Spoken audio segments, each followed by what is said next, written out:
के फार्म लंबित पड़े हैं, अधिकारी है वहाँ है नहीं, कर्मचारी वहाँ है नहीं। और अभी मैंने इतना पूछा कि मेरे वहाँ कितने लंबित हैं, कितने अपात्र आपने किए हैं, कितने पात्र हैं, एक बात वो बता दें।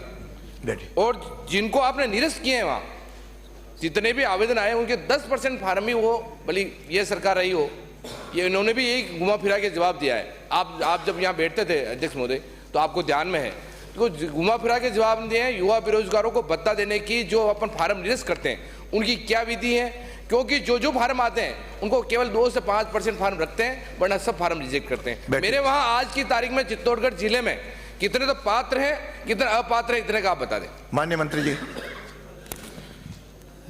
चित्तौड़गढ़ तहसील के अंदर जैसे मैंने पहले बताया माफ कीजिए, क्षेत्र चित्तौड़गढ़ का है, क्षेत्र चित्तौड़गढ़ जिला नहीं लिखा है। पिछले 3 साल से 3106 आवेदन प्राप्त हुए हैं और आज की तारीख में 1470 आशार्थियों को भत्ता दिया जा रहा है। इसके अंदर जो आवेदन जिनके इसमें चेकिंग होती है, डॉक्यूमेंट्स की चेकिंग होती है, कुछ एक होते हैं जिन्होंने अपना इंटर्नशिप नहीं करी हुई होती, कुछ होते हैं जिनको अप्रेंटिसशिप के लिए भेजा जाता है। जब वो पूरे पात्र बनते हैं तभी उनको आगे एक्सेप्ट करा जाता है। मैं माननीय अपने साथी को बताना चाहूँगा कि 1 महीने के अंदर अंदर हम सारे डॉक्यूमेंट चेक कर लेते हैं और जो एक प्रोबेबल कैंडिडेट होता है उसको लाभ बेनिफिट मिलना विदिन 1 मंथ शुरू हो जाता है। जैसे जैसे जो 2 लाख की सीमा होती है, जो कैप होता है, उसमें से जैसे कम होते हैं, जैसे अभी 1,86,000 है तो तकरीबन 15,000 का जो गैप है अभी उसकी चेकिंग चल रही है और उसको हम भरते रहेंगे। जैसे अपात्र होते जाते हैं यहाँ से जो हमारा डिपार्टमेंट है वो उसकी पूर्ति करता रहता है। श्री राजकुमार रोत। अध्यक्ष महोदय, पुकार लिया पहले एक मिनट, एक सेकंड। इसमें एक तो जो आपका खंड ब में जो आपने उत्तर दिया है वो बड़ा अजीब, अध्यक्ष जी, कि हम विधानसभा वाइज डाटा संधारण नहीं कर सकते। तो मेरा तो एक पहला क्वेश्चन तो ये है मंत्री जी से कि क्या सरकार विधानसभा वाइज डाटा करने में सक्षम है या नहीं है, 1 नंबर। दूसरा नंबर बात यह है कि आपने बीजेपी के घोषणा पत्र में ये कहा गया कि हम सभी बेरोजगार युवाओं को भत्ता देंगे। अब जो सरकार भत्ता दे रही है इसने कुछ क्राइटेरिया लगा रखे हैं, तो क्या ये सरकार 100 दिन की कार्य योजना के अंदर सभी राजस्थान के बेरोजगार युवाओं को भत्ता देने का विचार रखती है या नहीं? माननीय स्पीकर महोदय, जैसे मैंने आपको शुरू में यहाँ पे सदन में बात रखी थी कि 2007 में सबसे पहले बेरोजगारी भत्ता की जो योजना थी अक्षत योजना के नाम से शुरू हुई थी।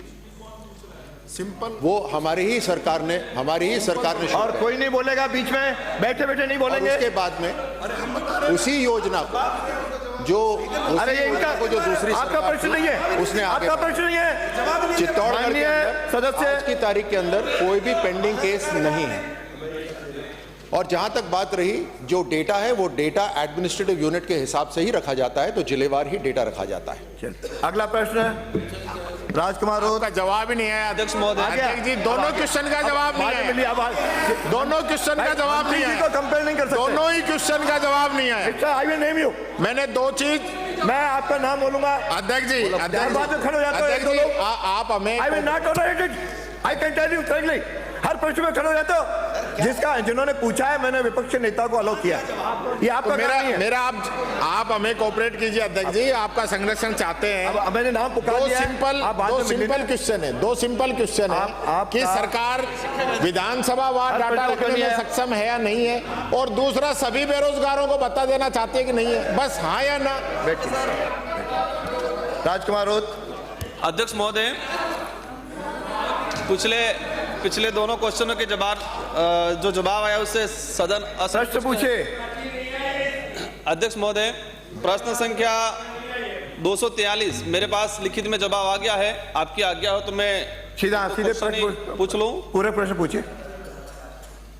ये पंचायत समिति 2017 में स्वीकृत हुई थी और इसको 15 माह में कंप्लीट करना था, लेकिन आज 7 वर्ष हो चुके, नहीं हो पाए हैं।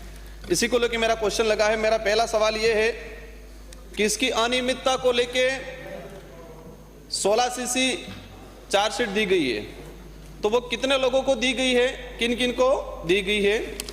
दूसरा क्वेश्चन मेरा ये है कि 17 सीसी जो चार्जशीट है वो चार्जशीट अभी प्रक्रियाधीन बताया गया है, तो वो चार्जशीट किस किस को मिल रही है और कब तक मिलेगी? 2 क्वेश्चन। माननीय मंत्री महोदय, तीसरा क्वेश्चन मेरा ये है, अभी 2 तो पूछ लीजिए, तीसरा भी आप पूछ लेना। हाँ माननीय अध्यक्ष महोदय, ये सच है कि पंचायत समिति का भवन बनना था और आज तक पूरा नहीं हुआ, एक गंभीर विषय है।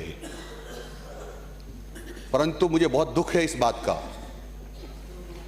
ये कि इसमें 6 साल में पूर्व सरकार ने 26 वीडियो के ट्रांसफर किए हैं। 26 वीडियो के इस पंचायत समिति 26 बार वीडियो आए। अब मुझे सबसे पहले तो जिस अधिकारी ने ये ट्रांसफर किए हैं, अरे उत्तर सुनिए ना, उत्तर मंत्री जी को उत्तर के लिए नहीं कह सकते हो, क्या दें? जिस अधिकारी ने ये ट्रांसफर किए इतनी बार, उनके खिलाफ भी कार्रवाई करूंगा। एक बात। दूसरी बात यह है कि इसमें जो अनियमितताएं हुई हैं वो माननीय सदस्य को भी ध्यान है, क्योंकि इसमें जो हमने ये चार्जशीट्स लगभग सबको दे दिए, 16 सीसी कार्रवाई कर रहे हैं और एक जो इसमें आईएन है वो मेरी मोटी जानकारी के अनुसार अब दुनिया में नहीं रहे हैं, लेकिन जो जयन है उनको हम निलंबित करते हैं और जो वीडियो रहा है इसमें अधिक समय और 3-4 बार वापस उसी वीडियो को लगाया गया है। शायद तत्कालीन अधिकारी या तत्कालीन मंत्री के कोई वेस्टेज इंटरेस्ट रहे होंगे, इसलिए मैं उस वीडियो को भी निलंबित करता हूं। हो गया आपका? और कोई? अध्यक्ष महोदय, एक पूछ सकते हो। माननीय मंत्री महोदय 26। हाँ पूछे। मेरा क्वेश्चन ये है कि जो फर्म काम कर रही थी उस फर्म को ब्लैक लिस्टेड किया गया है, लेकिन वही फर्म देवस्थान विभाग द्वारा नियंत्रित राजकीय सुपुर्दी श्रेणी का एक मंदिर श्री ब्रज दुलेजी बयाना है। मंदिर श्री ब्रज दुलेजी अचल संपदा में परिसर है। खंड 2 राजकीय आत्मनिर्भर श्रेणी मंदिर श्री कैला देवी जी झील का बड़ा मंदिर की कृषि तथा व्यावसायिक आवासीय संपत्तियों का विवरण निम्नानुसार है। बयाना विधानसभा क्षेत्र में देवस्थान विभाग द्वारा प्रतिबंधित एवं नियंत्रित राजकीय आत्मनिर्भर श्रेणी मंदिर श्री कैला देवी जी झील का बड़ा बयाना है। इस मंदिर में कोई कृषि भूमि नहीं है। व्यावसायिक संपदाओं में मंदिर की 9 दुकानें, मेला क्षेत्र में अस्थायी सबूत्र है, कोई आवासीय संपदा नहीं है। मंदिर श्री कैला देवी जी झील का बड़ा बयाना में मेलों में अस्थायी दुकानों की नीलामी से विगत 5 वर्ष में कुल राशि 1,61,42,232 रुपये की आय हुई है, जिसका विवरण निम्नानुसार है। वर्ष 2019-20 में 46,36,232 रुपया, वर्ष 2020-21 में। मेरे पास जवाब तो आ गया है पहले अब लास्ट में 2 लाइनें रही हैं, सुन लीजिए फिर आपका पूरा। वर्ष 2020-21 में कोविड के कारण मेले में कोई आयोजन नहीं हुए। वर्ष 2021-22 में 36,67,50 रुपया। वर्ष 2022-23 में 61,11,268 रुपया। वर्ष 2023-24 में राशि 17,27,682 रुपये की आय हुई है दिसंबर माह में। आप पूरा प्रश्न। माननीय अध्यक्ष महोदय, झील का बाड़ा कैला देवी जी का जो मंदिर है वो न केवल भरतपुर जिले का बल्कि बाहर के भी कई जिलों के आस्था का बहुत बड़ा केंद्र है। आदरणीय मुख्यमंत्री जी और भरतपुर जिले से आने वाले सभी विधायकों की कुल देवी का मंदिर ये है।